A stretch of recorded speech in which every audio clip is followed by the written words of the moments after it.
we will do what we think is good, but it may not be good. And Muhammad is the messenger of Allah Rabbul Alameen. Whatever he wants us to do, we just try our best to follow. That is the response of Umar ibn Khattab radiallahu anhu. Raditu billahi rabba wa bil islami dina wa bi Muhammadin nabiyya. And we also keep on asking Allah to increase in us knowledge that benefit us. Now we can check among ourselves whether the knowledge that we are learning benefit us or not. Number one, you must make sure that the knowledge is from the Quran and Sunnah. That is number one. If it's not from the Quran and Sunnah, it may help you to practice certain ritual, but that ritual may not be accepted by Allah. It don't benefit you. Because the Prophet said from Aisha radiallahu anha, Man amila amalan laysa alayhi amruna fahuwa raddun. Meaning, whoever do an act of worship that is not taught by Prophet Muhammad sallallahu alaihi wasallam, but somebody is telling us to do this, do that, is good. If you do this, you get this reward, but it's not from Prophet Muhammad sallallahu alaihi wasallam. So if you do that, it's some kind of knowledge, but it's not from Quran and Sunnah, then the Prophet said, I will not acknowledge it, and it will be rejected. So this kind of knowledge do not benefit you.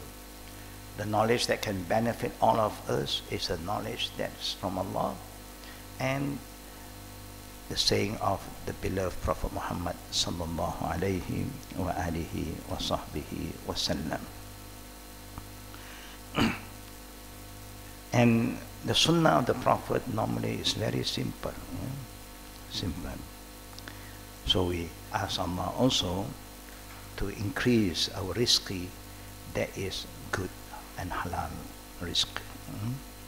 And also we ask Allah subhanahu wa ta'ala to help us to act upon the ritual that is based on the sunnah of the Prophet, amalan salihah, that will be accepted by Allah Rabbul Alameen.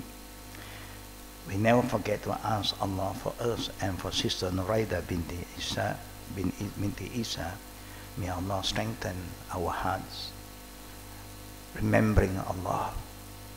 Even our tongue can't respond anymore with all the tubes in, but we ask Allah to make our heart remembering Him in good time, in bad time.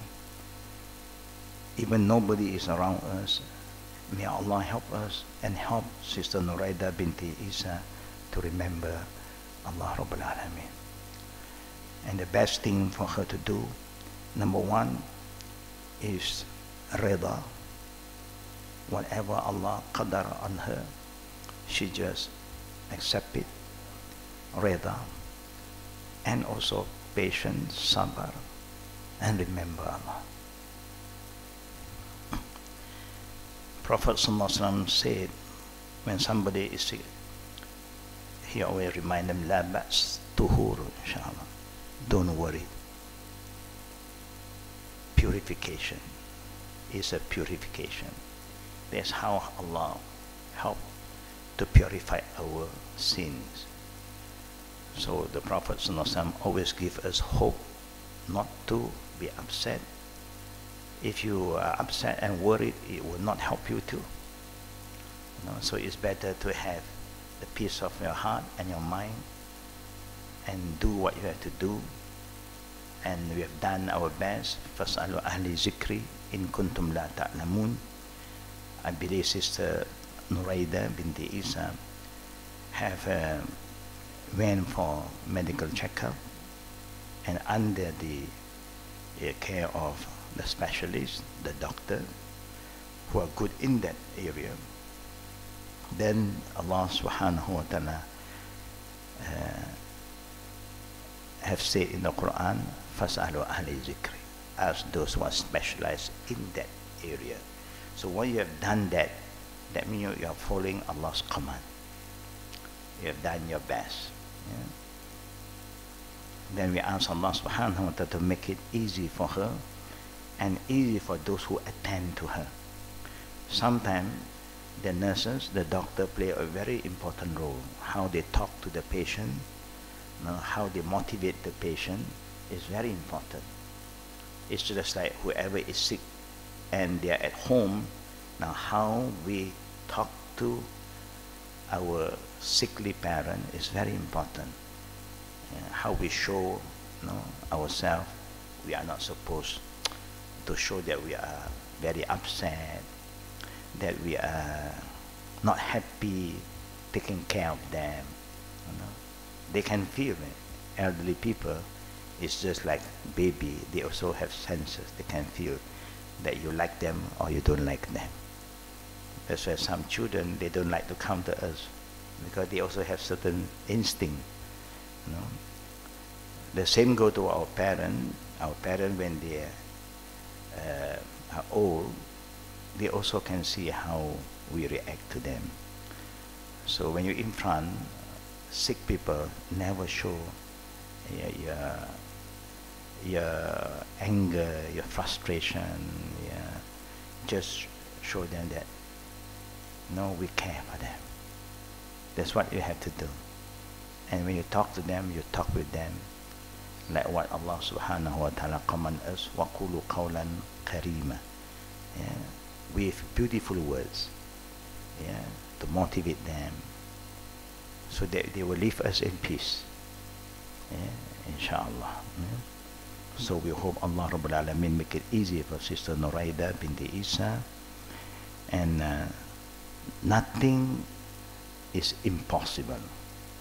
This sickness that everybody is going through is just a name. Cancer this, cancer that. Lately, everything is cancer. Once upon a time, we hardly heard the word cancer.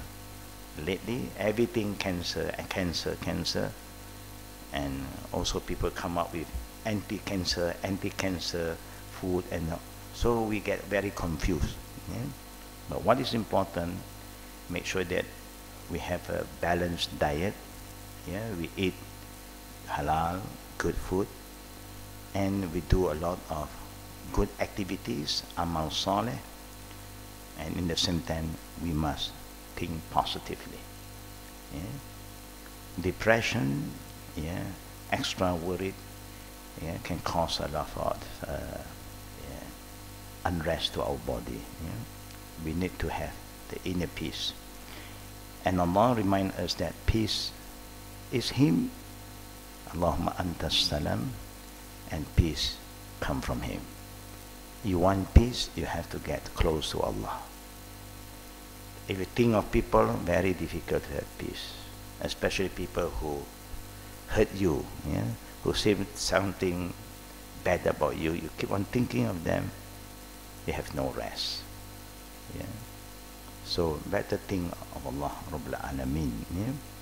So may Allah make her heart respond to Allah by just remembering Allah, and may Allah make anybody who is attending to her people who also will help her, motivate her, and support her, inshallah. To all the sisters and the brother, may Allah Rabbul Alameen give us the right understanding about what we are learning, that we are not here to learn just for ourselves, but whatever we have learned, we want to share it with others, especially our loved one, our children, who is very busy with their own world. So we need to keep on reminding them. We like to eat with our family. We like to enjoy life together. We like to travel together. We also must make sure we pray together and we learn together. But everybody is very busy, except all the good sisters, the elder sisters, the motherly, the grandma, alhamdulillah, and the grandfather, alhamdulillah. But we have to be very careful with our children, because they are exposed to a lot of fitna. So we must keep on talking to them, show them that we care. There are words that, if possible, we don't use. Children are very sensitive today. Even we are not happy with them, if possible, don't use the word I don't care. That word is not a very healthy word. Shaitan always like us to use words that do not motivate a person. This kind of word, negative words, have no energy, good energy. All are negative energy. Why? Because the shaitan will make our children remember this word. We may say a lot of things, I love you, okay, but if you suddenly you say, I don't care, that will stick into their mind. We may forget after that. Maybe we don't even mean it. We don't say it because we, either out of anger, frustration, I don't care. Don't use that. Just keep on praying. May Allah protect you. May Allah protect my children. May Allah protect my husband. May Allah protect our daughters. That's all. Why? Because this is not the word that the prophet used. Prophet never used this kind. I don't care. Inshallah, we always pray. May Allah give us the hikmah, the wisdom when we are talking to our children and our loved one. Allah Rabbul Alameen, who loves us so much, give us everything. In return, we are so disobedient to Him, but He still cares for us. He still shower His blessing and also provide for the rizqi for us. We don't give everything to everybody, but suddenly we say, I don't care. That is not nice. Even deep in our heart, we don't like them, but just control it. Maybe the person that we don't like suddenly would turn out to be the best. No one knows.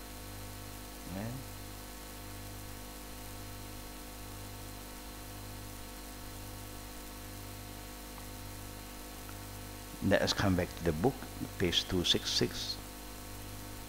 We'll be talking about Aisha radiallahu anha reported that during the Prophet's final illness, even our Prophet has been tested by Allah through the normal procedure before he went back to Allah, he returned back to Allah. He also fell sick. And the Prophet are happy. It's not that he regret, because when you are sick, it helps you to remember Allah better.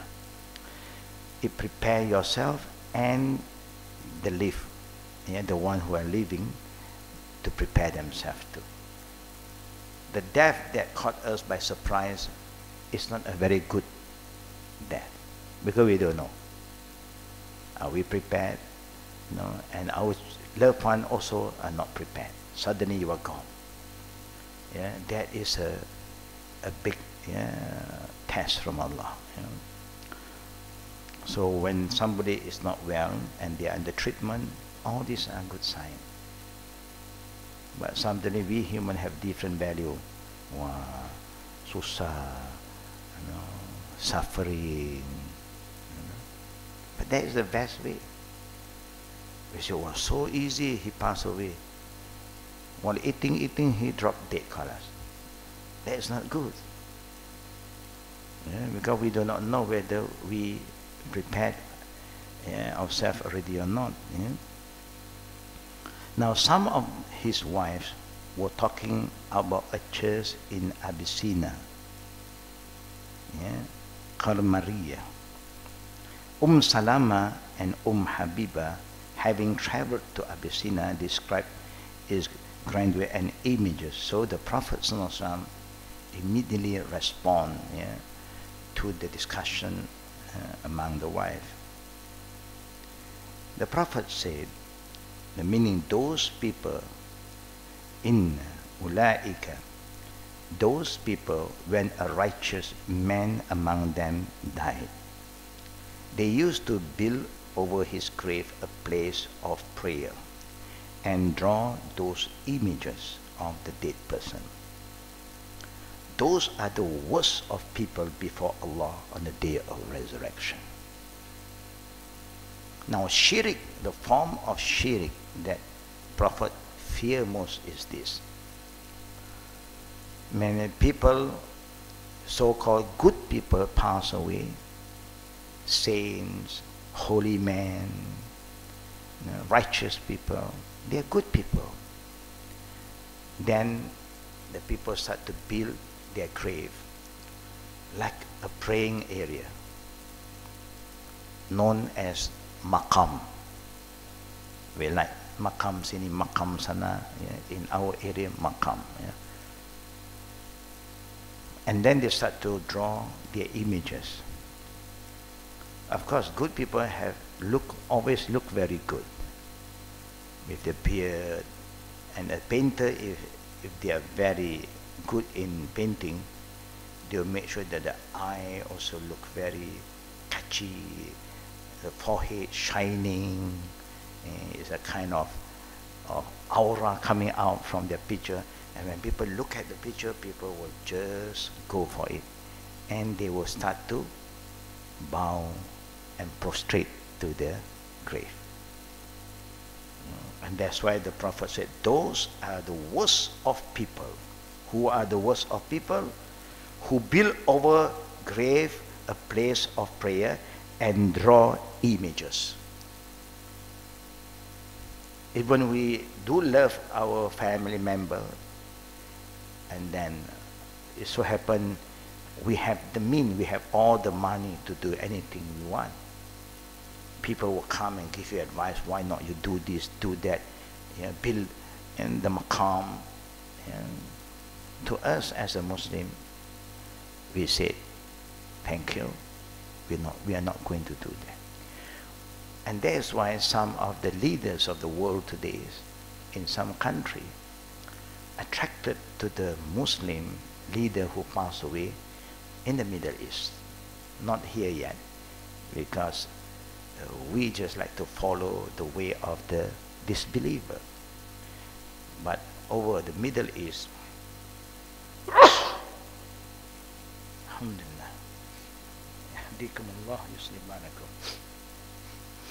it's like in Saudi example, when the king passed away, you see how simple the burial.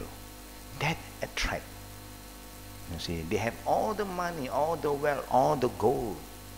If they want to build a castle, like Taj Mahal, they can do it. But they don't do it. The way they carry their grave is just as a normal person. Alhamdulillah. Now, we do not know what is going to happen to us if those among us who have a lot of money, you have the means and your children are well off. They may love you a lot. They may want to do all these things for you because they are not guided. Just a sign to show the people, I love my mommy. That's why we must remind them. We have to read that, like what the Prophet ﷺ experienced. The wife is talking about that.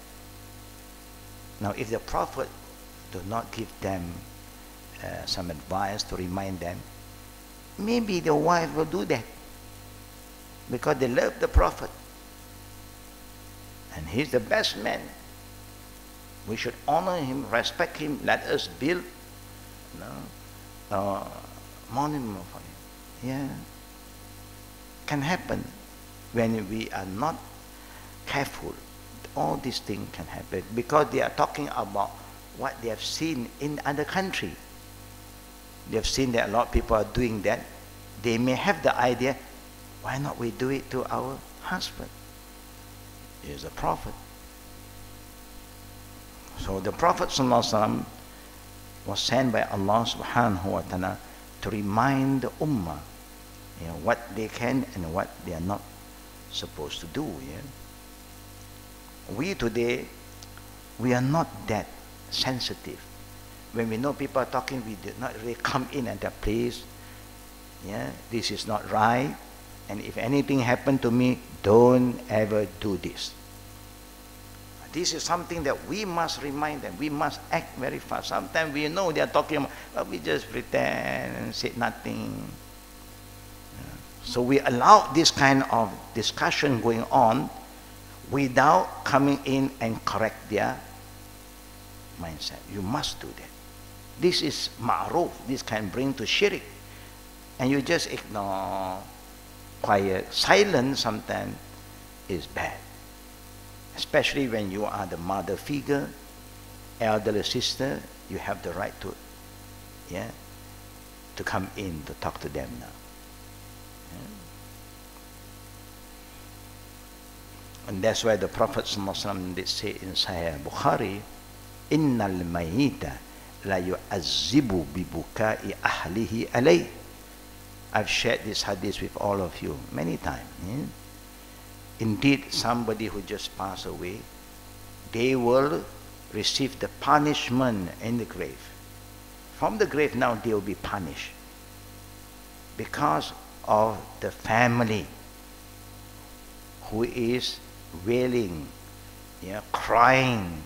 You can shed tears, but the way they get get out of control, they hit their head on the wall, and do all this nonsense, then we will be punished by Allah.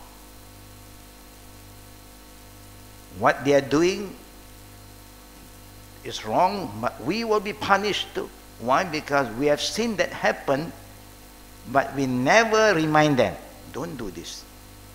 Stop doing this. Now, if somebody is talking about our graveyard, they intend to do this, do that, and you know it's wrong, you must come in and tell them, please don't do this. But if they do it, you are not to be blamed, because we have reminded them already. The hadith is telling us about those who know what is happening before they die, but they say nothing. Then you are in trouble. That's why the Prophet said, "Ilmun yuntafa'u bihi." When we die, three things can benefit us.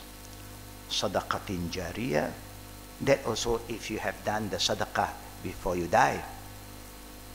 Because normally after you die, I don't know and whether our next of kin want to do sadaqah on behalf of us or not. Or they say it's time for them to get sadaqah from all the property that we left behind. They're just thinking of their share, not about how to make some sadaqah on behalf of the parent. Normally it's like that. So before this happens, we have to plan for our future. That's why the Prophet ﷺ said, what is ours is whatever you have now, you are prepared to give for the sake of Allah. That is yours. It's your investment for akhirah. But you just keep, when you die, now the other family member will come in already. Nothing to talk about yours, you are gone. They are talking about my share, my share. It's too late. I know we all love money, we love property. In Indonesia, sometimes there is a way, the campaign, they say, whoever want a bungalow, give sadaqah now. Whoever want a Rolls Royce, sadaqah now. Whoever want this, sadaqah. So a lot of people give sadaqah. No, they came and give sadaqah. But some, alhamdulillah, maybe 500, one person get what they want. Something happened, they get what they want. So the rest also expecting that now as sadaqah, I'm going to get a Rolls Royce. As sadaqah, I'm going to have a big house. But no Rolls Royce come to them. They felt cheated because their sadaqah, their intention is for dunya, not for Allah. Anything we do for Allah, you don't have any intention to get anything back here. But Allah is Karim. If Allah want to give, He give. The more you give for the sake of Allah, Allah can give it back in the form of not necessarily money. You have money already. He give you a very healthy family, happy family, good friend is around you always. What is more important than this? You can have a lot of money, but you cannot buy good people sometimes. Good people is not for sale. They are very shy. Good people always stay away.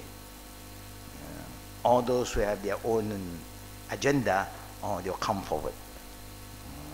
But good people, they shy off. That's why the scholars before, they never want to get close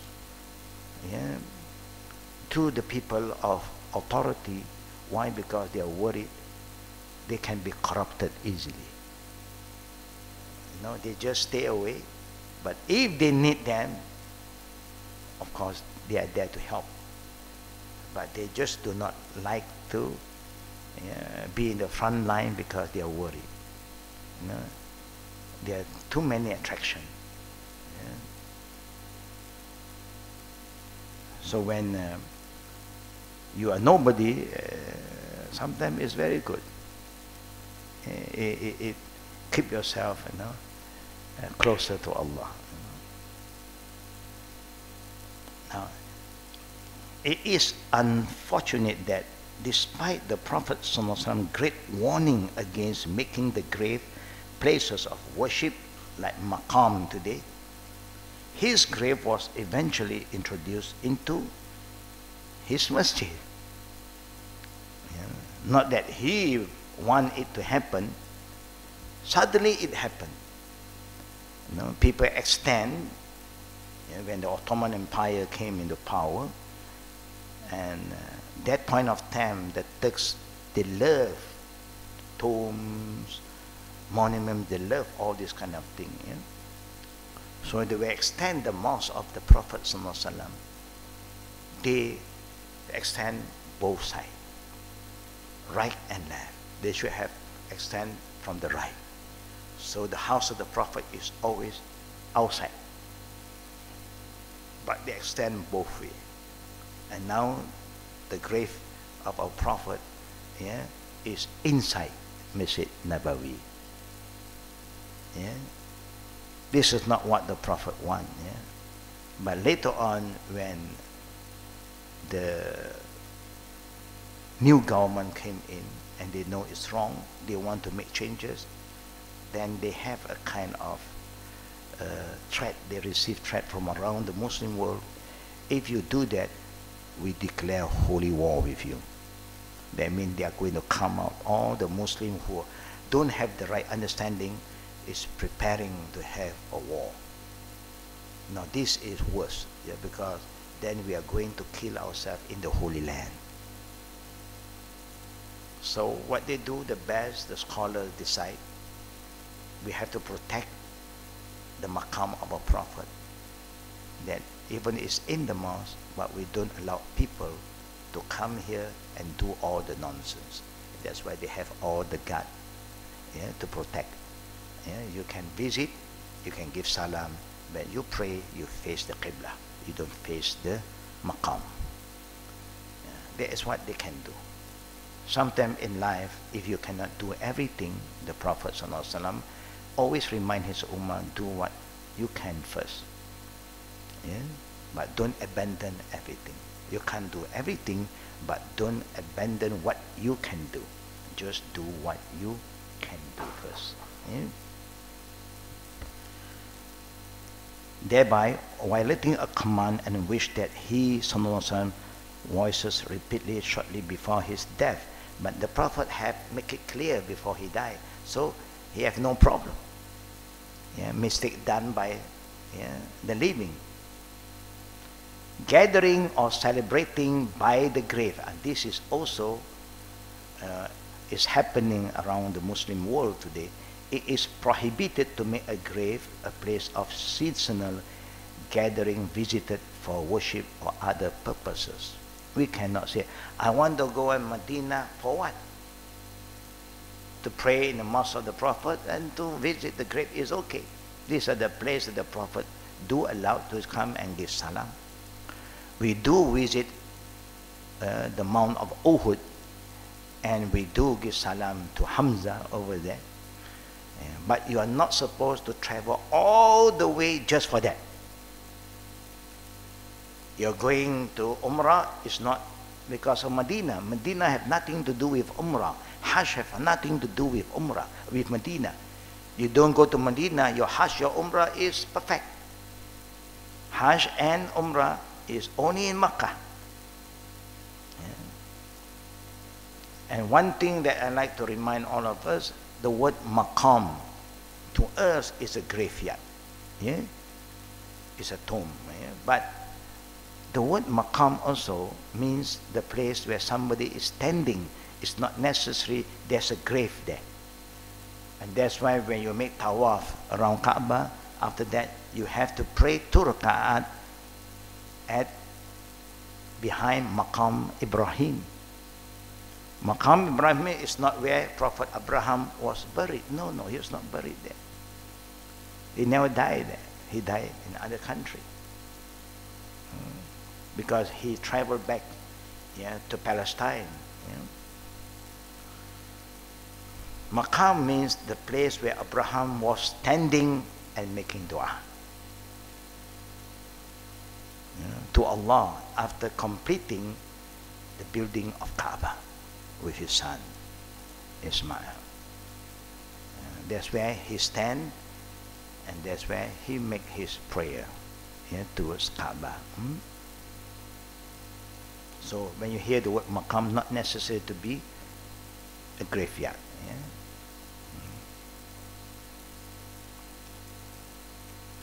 Abu Hurairah radiallahu anhu reported that Prophet Muhammad said, لا تتخذوا قبري عيدا ولا تجعلوا بيوتكم قبورا.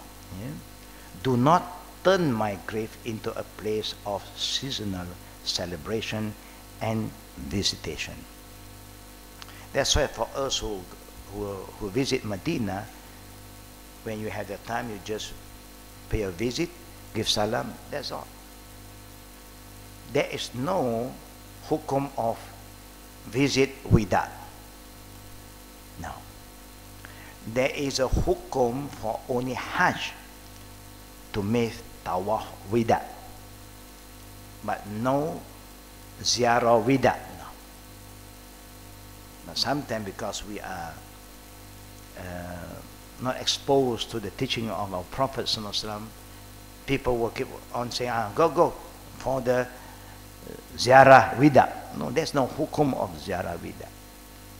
Okay, it's literally ziarah wida can also mean go and pay the last visit, because after this we are going home. No, but there is no hukum for that. You want to pay a visit, no problem. But there's no hukum for ziarah wida. But there's a hukum only for Hajj, tawaf wida. It's wajib. It's wajib to make tawaf wida, except for the woman. So happen that point of time when you are going home, you have your period, you have your menses. You can't do tawaf. And your plane is not waiting for you. So you have to move. But the men, they must, because tawaf wida for Hajj is wajib. But not for Umrah. Again, a lot of people have been maybe our packages, we don't know which kind of package that we follow. They give a lot of all this reminder, go tawaf wida. But literally is a farewell tawaf. If you want to make tawaf sunnat before you leave Makkah, no problem. But they call that tawaf wida like tawaf wida in Hajj. That is wrong. But if you want to go and tawaf sunnah, you can tawaf, no problem. I hope the sister understand what I'm trying to share with you. Yeah? So until today, we have a lot of people going for Umrah. Sometimes they get confused because the mutawif that they have, tawaf wida, tawaf wida. There's no tawaf wida as wajib for Umrah. Yeah? So the Prophet do not allow people to keep on visiting his grave yeah, with a special kind of celebration and fixed, yeah, the time to keep on going and visit the Prophet. Like every prayer, I want to visit the grave of the Prophet. No, don't have to do that. Yeah? And do not turn your houses into grave. What do you mean by turn our houses into a graveyard? A graveyard normally don't have sunnah prayer. There's no sunnah prayer. There's no recitation of the Quran at the graveyard. There's no sitting at the grave and make zikir, long zikir, no. There's no ta'lim, going there and have a class, open a class near the graveyard. Every week we have like a Wednesday class, we move to the graveyard, and then, okay, everybody let us find a new area to have our classes, And then, no, even our intention is good so that you look right and left, People are there now, and topic we're talking about funeral, I think it's good to move to the graveyard. No, that is not the place, Even your intention is good. Yeah? So do not turn your houses into grave or graveyard, meaning the Prophet ﷺ want us to make sure that they are sunnah prayer, they are zikir, they are recitation of Quran, they have ta'lim sometime at our house. Not just eating, drinking, dunya, and nothing to remember Allah Rabbul Alameen. No? We do enjoy, yeah? Having a spacious house is good, but don't treat the house like a grave. Oh, sunnah prayer, no. All pray in the masjid. The Prophet ﷺ said, أفضل الصلاة في بيته إلا مكتوبة. The best prayer is at home, except fardu prayer for the man. Other than that, sunnah prayer is highly recommended to perform at home. And that's why the woman is highly recommended to perform their fardu and their sunnah at home. Prophet Muhammad ﷺ in Jum'ah time, after Jum'ah, normally he would just went back to his house because the house is next door and pray the sunnah ba'diyah. Then he will come out and address the ummah if he need to talk to them. Fardu prayer, he will lead them. Sunnah prayer, he will just go back to his house. The same thing, the Qabliyah, Zohor, all the Qabliyah, he will pray because it's just next door, so it's easy, very convenient. So the Sahaba will just wait, and when he start to come out, then they start to stand up and make iqamah. And the Prophet will discipline them, remind them about the saf. The same go to us at home when we are praying. If we are the imam, you remind your daughters to take care of the saf, to stand close to each other, so that our daughter learn from us. And then when something happened to us, now they are married, they have their children, they will remind our grandchildren. And that's how knowledge benefit us. This knowledge of the Quran and Sunnah will benefit us even if we have, after we pass away, it still benefit us, inshallah.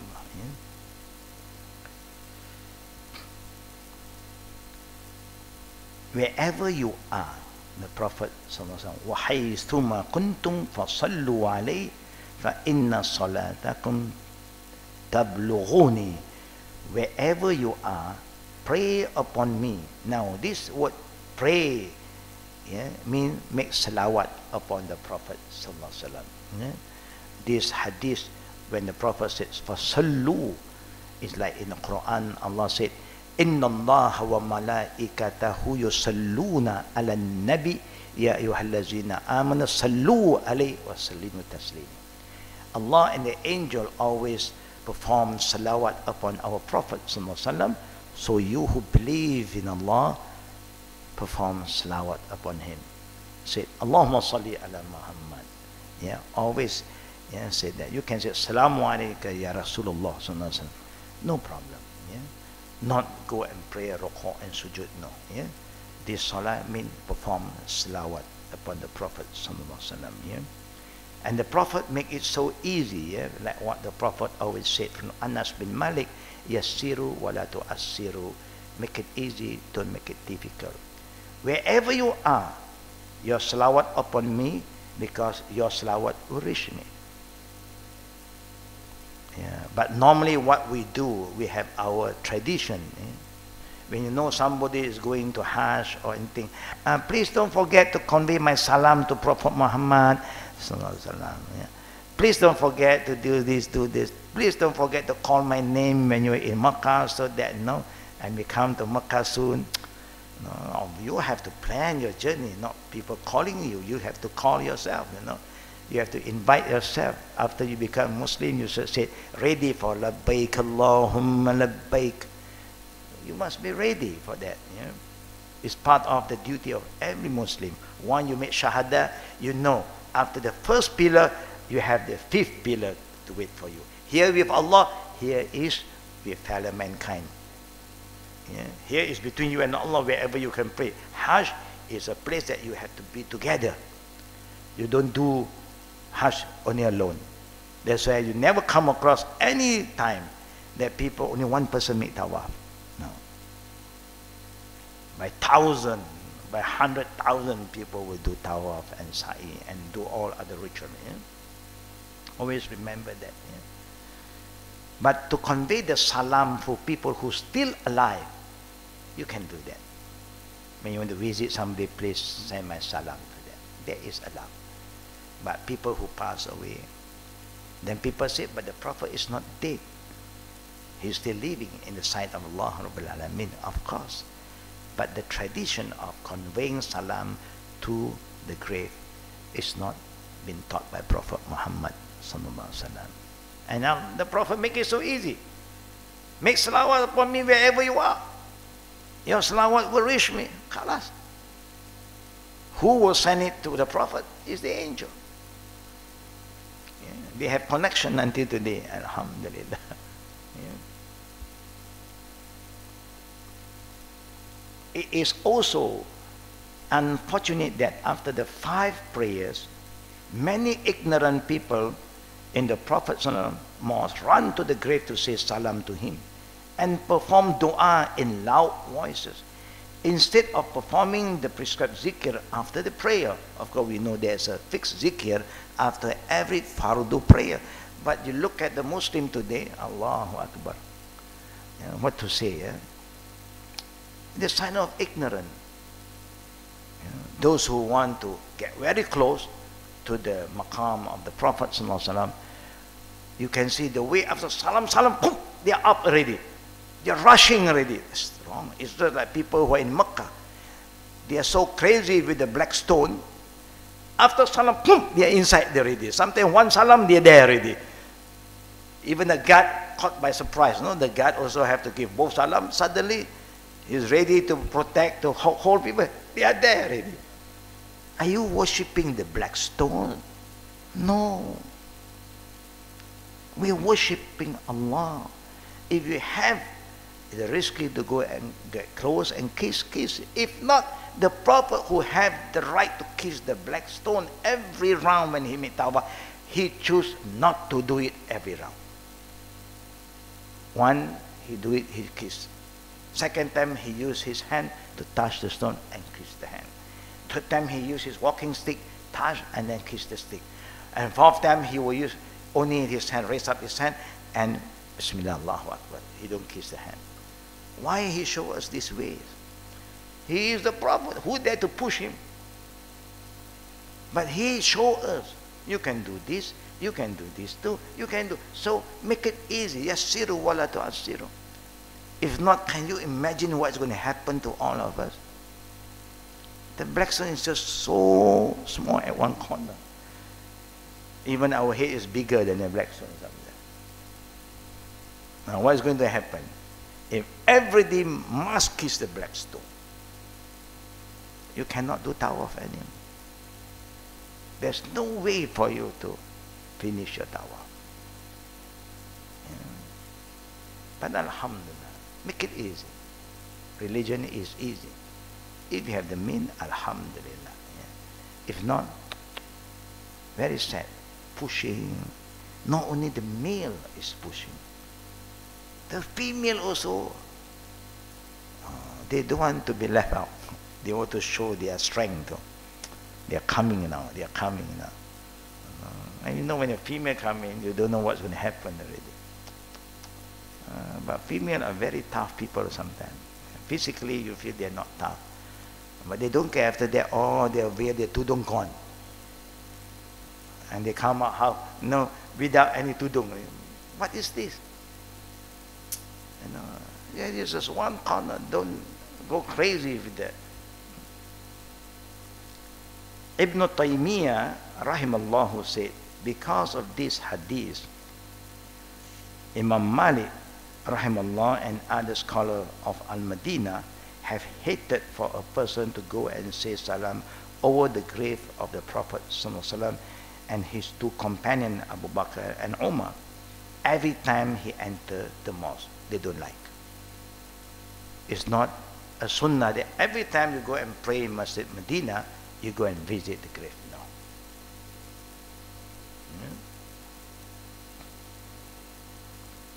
And he said, this should only be done when one comes from a travel, intend to travel or something like that.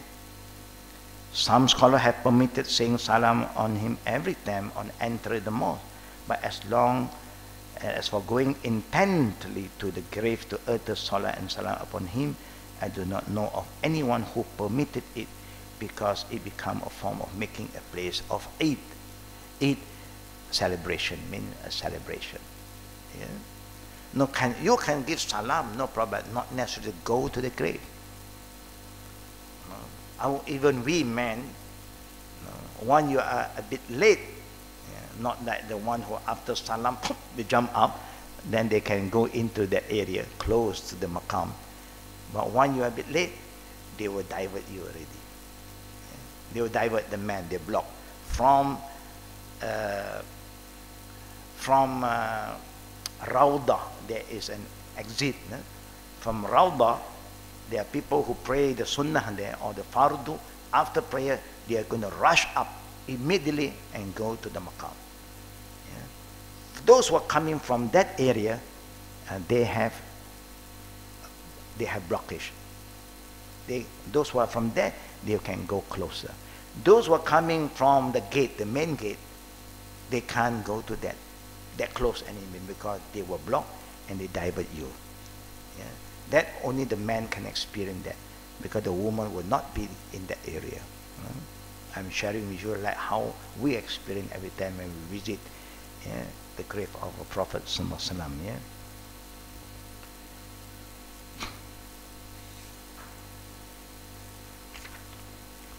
Now, if this is true about the Prophet ﷺ grave, which is the best grave on earth, it is more rightfully true about all other graves as well. If you can't do that, the Prophet forbid you. How about the other grave? He's the best man. If the Prophet encouraged you to do this to his grave, then you can say no, then we can do on other graves. But no. Even his grave, he make it clear. Don't make my grave as Eid. Yeah? Don't make any celebration like you have to come every time. No.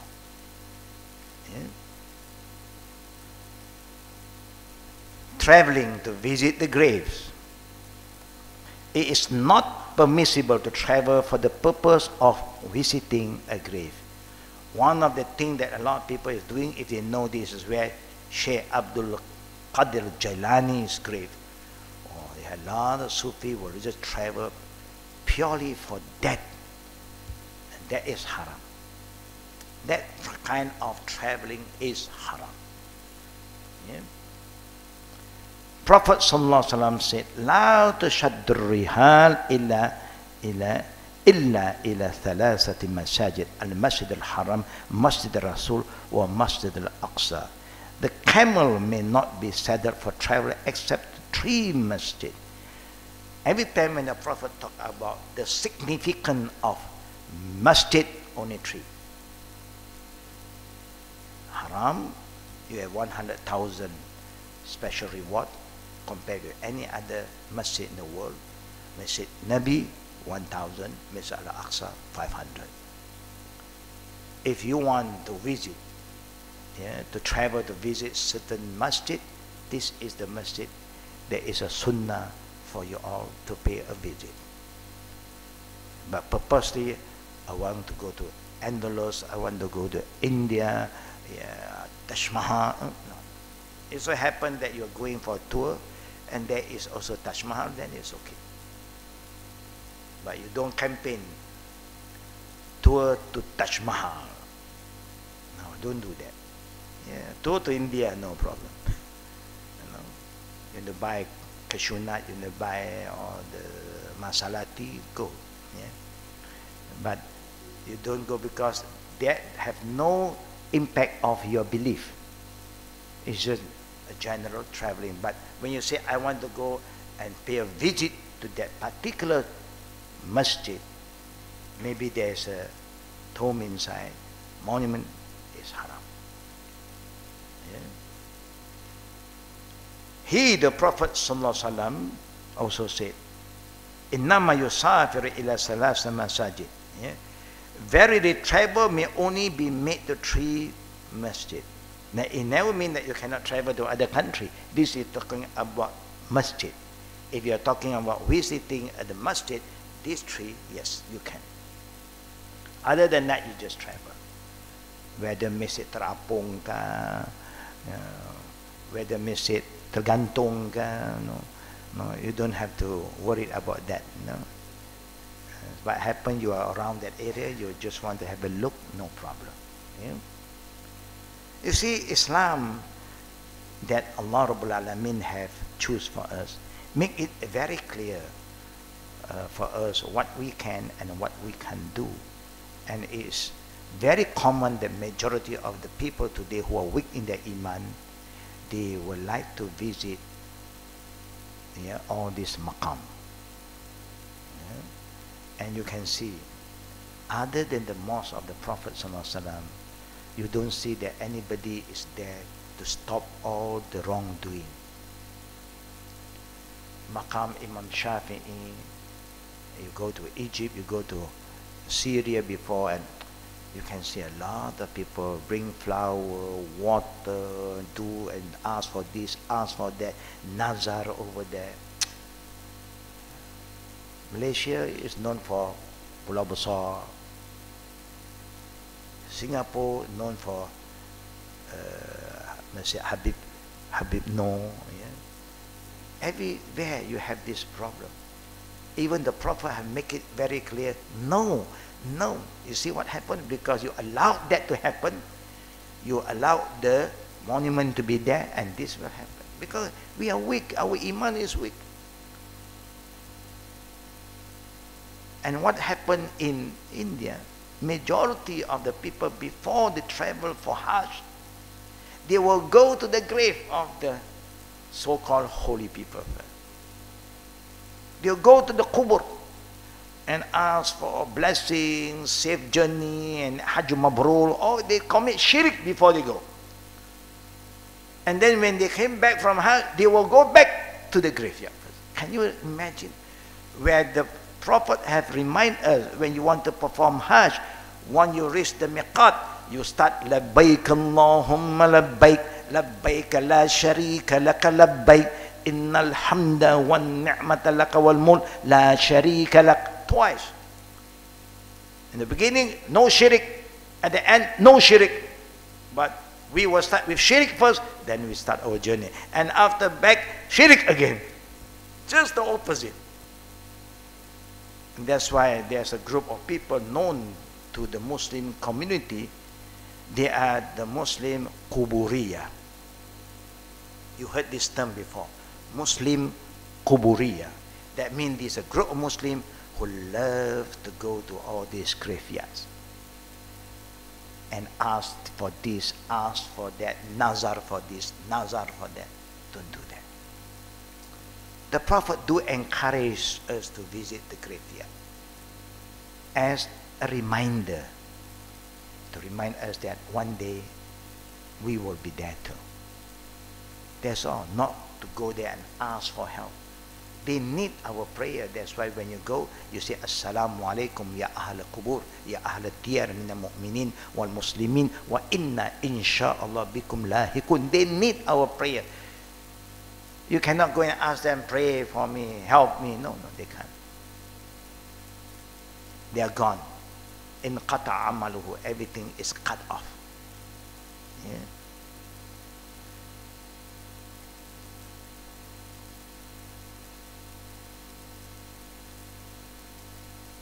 A similar meaning is reported from Allah's Messenger, Prophet Muhammad by Abu Sa'id al-Qudri, about if you want to travel to visit any masjid, only these three masjid.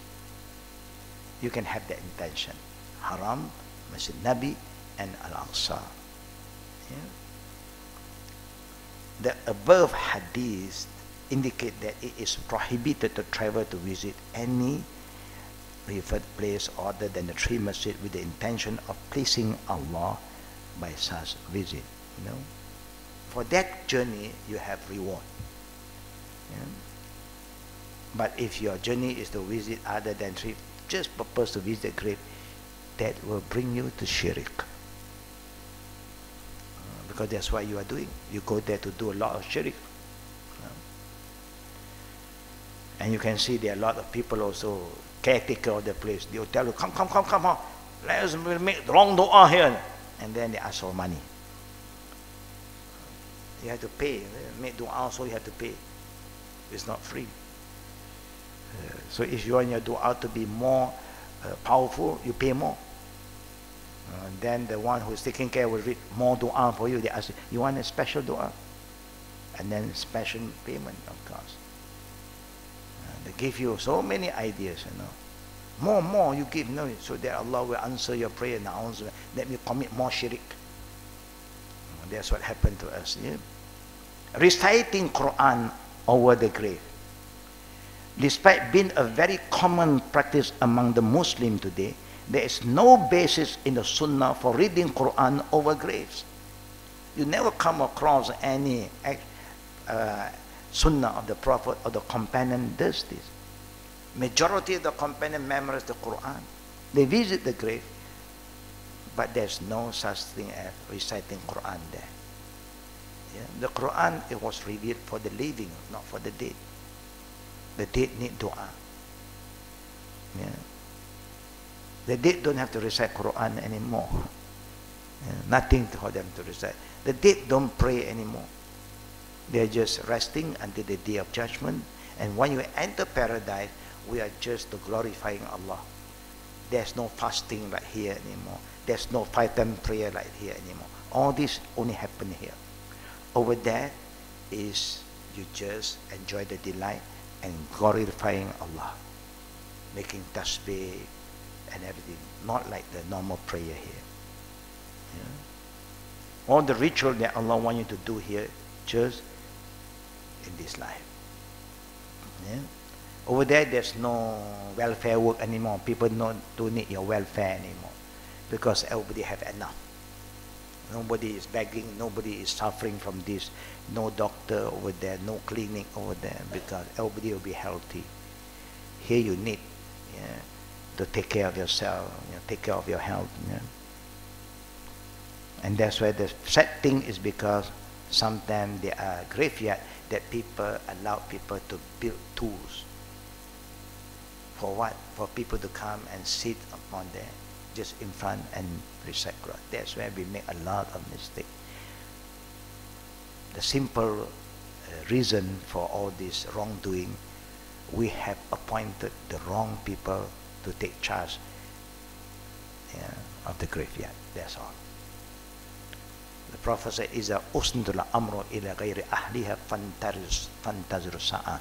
When you appointed the wrong people and put them in the wrong place, you just wait for destruction.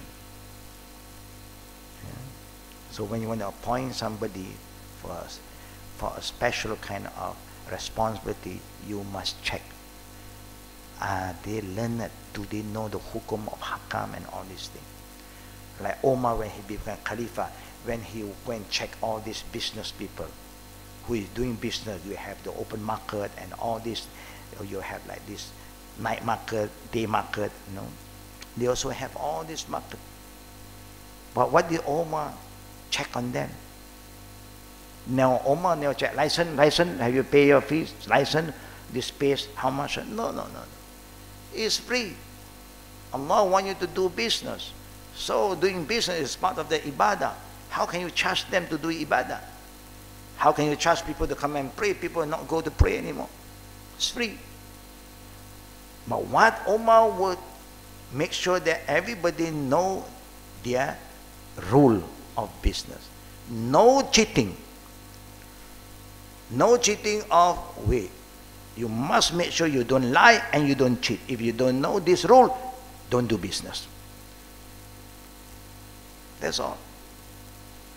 So if anybody want to appoint to take care of the grave in the future, if you have a land you want to walk up, you make sure that you decide.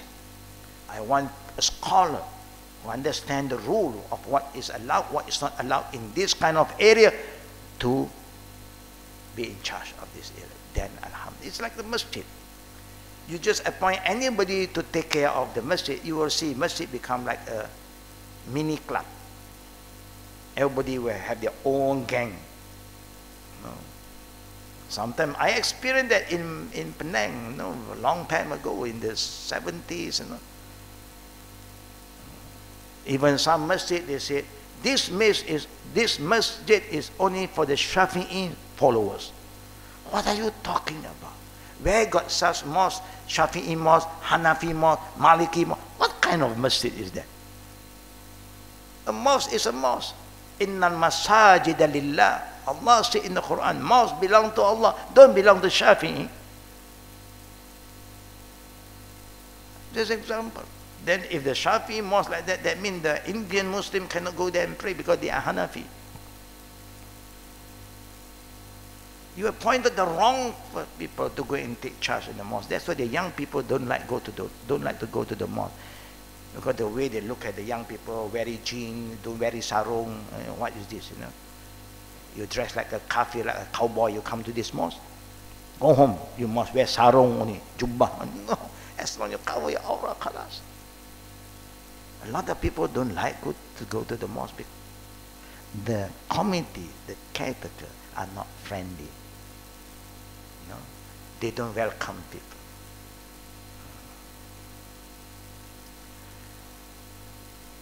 The hadith in the beginning of this chapter prove that it is not recommended to do the recitation of Quran because the Prophet did not prescribe it to his companion together with the supplication that he taught them. He called them to give dua when you enter the grave, but never the Prophet said recite the Quran. When his beloved wife Aisha radiallahu anha asked him what to say at the graveyard, he taught her a supplication, but did not tell her to recite Al-Fatiha, Yasin, or so on. We are very, very fast. Al-Fatiha, without fail. Everything Al-Fatiha. Al-Fatiha is good, it's Quran. But if this is so important, the Prophet should have reminded his family, because he will start from the family, his beloved wife, one of the learned scholars, where all the companions refer to her. Furthermore, Abu Huraira reported that Allah's messenger said, "La tajr buyutakum maqabir fa inna shaitan yafirru min al-bay' allazi tuqra'u fihi surah al-Baqarah." Do not turn your houses into graveyard, because Satan ran away from a house in which Surah Al-Baqarah is recited. This is the way we organize house warming. Shop warming is up to you. You have a new shop lot you bought and you want to start a business, and you don't use other people to come and do all this nonsense. We will try to do what the Prophet recommend us to do. You want warming, so that the warming. You don't to bring all the other group of people who don't understand the Sunnah. The Prophet indicate in this hadith that the graveyard are not places for reading Quran. and that the houses should be distinguished from them in that regard. Therefore, it's not recommended to recite Quran at the graveyard. The great scholar of this ummah, says Abu Hanifa, Malik, Ahmad and Shafi'i dislike reading Quran over the graves. Malik indicated that he did not know of anyone doing it, from which Ibn Taymiyyah concluded that neither the Sahaba nor the Tabi'in did it. Yeah? All report mentioning reading Surah Al-Ikhlas, Yasin or other portion of the Quran of the grave are weak, da'if. It's not from an authentic hadith. May Allah protect us and give us the right understanding and also guide our children. And for that, we as mother who have been learning, you must share this information with your loved one before anything happen to us, because the same thing is going to happen again and again because we forgot to remind them. Yeah? We must keep on reminding them. If there are any question, we open for Q&A. Fatafaddal. Now we know what we can and what we can't. The same go to bringing water, flour, all these things. It's not our way. We have a better way. You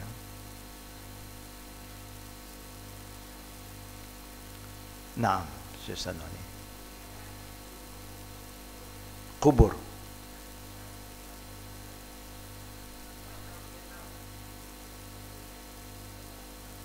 Yeah, that can. Batu Nisan, yes. No. Yeah, because it's a graveyard. It's not a garden.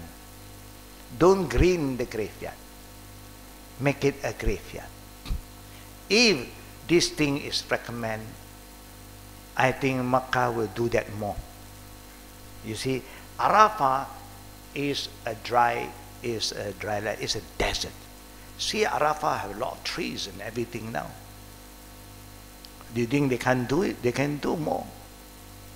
Now the worst thing is going to happen. There is an idea now by the non-believer. They say, grow a tree for every graveyard. Grow a tree on every graveyard. How they do that? They are coming with a kind of coffin. Yeah, it's like a nutshell.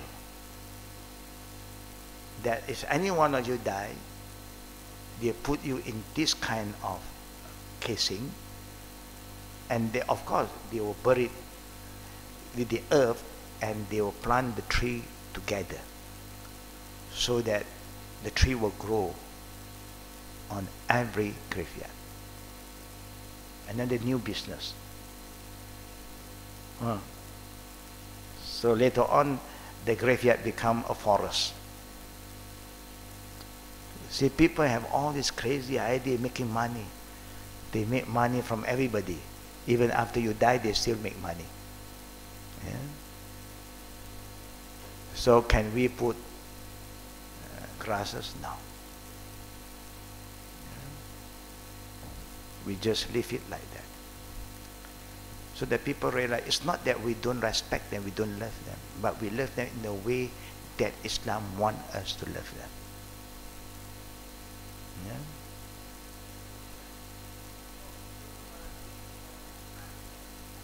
No.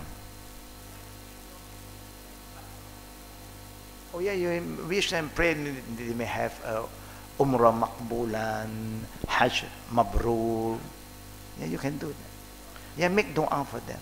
The Prophet always liked us to make dua for the travelers, so they have a safe journey, and also help them by telling them you don't have to worry about your family at home. We will visit them. We will try our best to take care of them. That's how وَتَعَاوَنُوا عَلَى الْبِرِّ وَالتَّقْوَى. You help each other. You don't have the means to go, or your turn is not there yet. Others living. So you make things easier for them. Don't worry. Of course, some people are worried. I have my family behind. No problem. We will help your family. That's how we come in. Oh, no problem. Dua of the traveler also is very powerful. So we can remind them.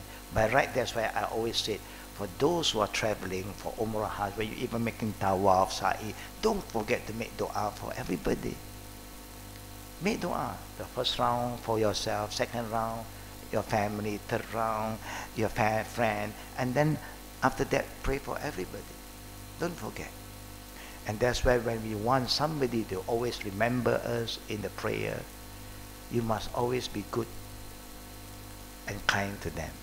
They will remember you. But if you are a person who don't care about them, I don't think they remember you. And you start to call them to write your name. Sometimes they're too busy, they don't remember all these names. If not, I don't know how they're going to start their prayer for themselves. Because there's so a list of 100 names to remember. Fulan bin Fulan. And they don't even remember what dua you ask me for me to pray, So the best thing is say, oh Allah, you know what your servant need from you. All my friends who ask me to make prayer for them, you know what they need most. Make it easy, give it to them. Just do that. Yeah. Of course, you cannot go very detailed. Because that one, if you go very detailed, you have problem. You forget, Allah, I make a mistake now, I never make dua. No, make a very general one. The rest, Allah knows. For those who want to make detailed, you yourself make it.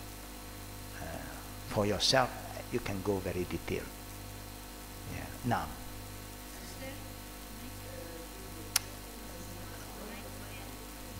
The monument, yeah. I think my voice is loud enough. No, because they want it to be into the system. Okay. We were talking about monument just now. No. We in Malaysia is a Muslim country. Yep. But we have national monument is especially erected for the especially the Muslims who lost their lives during the war with the communists and all this. So what is the hukum there? I mean, the fatwa have been given long time ago. Islamically, that is not our way. There is, Allah have shown who is more, I would say that, who is better than the companion of the Prophet, who is here to free all of us from become the servant of dunya, the servant of this and that, to become the servant of Allah. Is a companion. None of the companions allowed that to happen to them. Just an example, who is our heroes? The real hero is our Prophet, the four Caliph. None of them allowed that to happen. I mean, we know because we have been so far away from the pure teaching of Islam, and the tradition creep in, and the culture, and all these other things creep into the society, so we get very confused. We have good intention. We should remember them, of course. All the good people, we should always remember them. But in our way, not in the way that against Islam. I know this have happened, but it's up to us now. One more. Like before, I think maybe 30 years ago, they wanted to make a statue of Tengku Abdul Rahman, our first Prime Minister.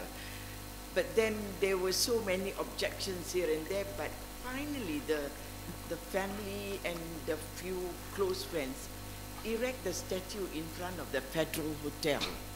Oh. The Tengku Abdul Rahman statue is still there. It's made of bronze, So how is it? He doesn't know, he died. May Allah forgive, of course, inshallah, may Allah protect him from fitna. The mistake is not from him, it's from us. Did he call you to do that? No. So why do you do that? Why do you do that?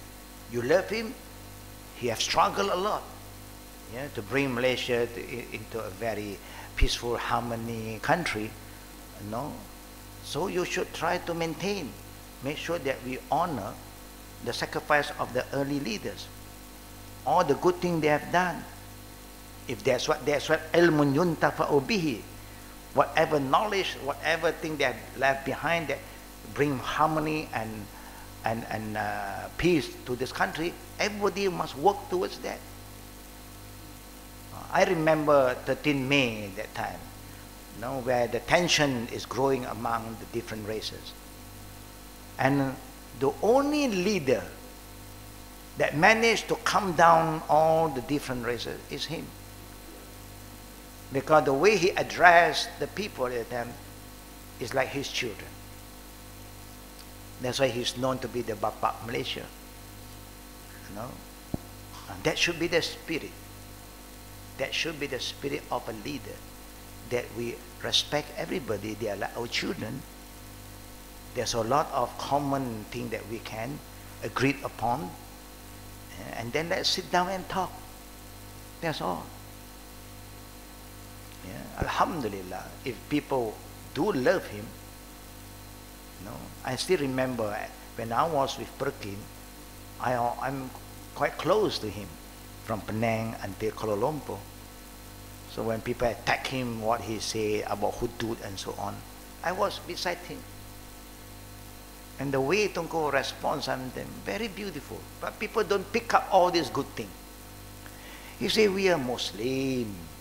If you don't want to accept the Islamic law, then what law do we want to follow? We will be following the Islamic law. This is our law. He did say that, He said, I'm not against the hudud of people want to implement hudud in certain state, But the way they implement it, I disagree. You want to cane those who drink liquor, But you don't just cane those who drink in the pub. You also must cane all these big people, who is drinking, in the club and so on. If you don't know how to identify the drinker, I can help you because I know a lot of my friends love to drink. You don't just punish the low class people, the public, and you let the leader free to do anything they like. The law must be shown that it is fair. Now, all this beautiful word of this leader, the media don't pick up. The media pick up what? He said, if you go and rejam people who commit zina, then all the stone will disappear. Just example, sometimes may Allah protect all of us from further fitna, and I know sister have more questions maybe, but inshallah we will leave it for the coming class. I have something to attend to and I have to leave soon, inshallah. Please, whatever you have learned and you are sure that you have the evidence with you, please share it with your loved one before it's too late. May Allah protect us and give us the spirit to uphold the Sharia rule of a funeral, inshallah. Wa bila tawfiqi wal aqli da'wana and alhamdulillah bil alamin. And lastly, brothers and sisters, don't forget our big event on the 8th of September. Good. For those who did not participate yet, you're welcome to participate and get the info from the office. Yeah, alhamdulillah. We need a lot of support for this year. We do it only every 2 years, to make sure that we have the fund to keep on doing all the activities that we're doing. So your participation is very important, to make sure that we are also together in doing all the good activities that Al-Qadim is doing. Subhanakallahumma bihamdi ashhadu an la ilaha illa anta astaghfiruka wa atubu ilayk. Assalamu alaikum wa rahmatullahi wa barakatuh.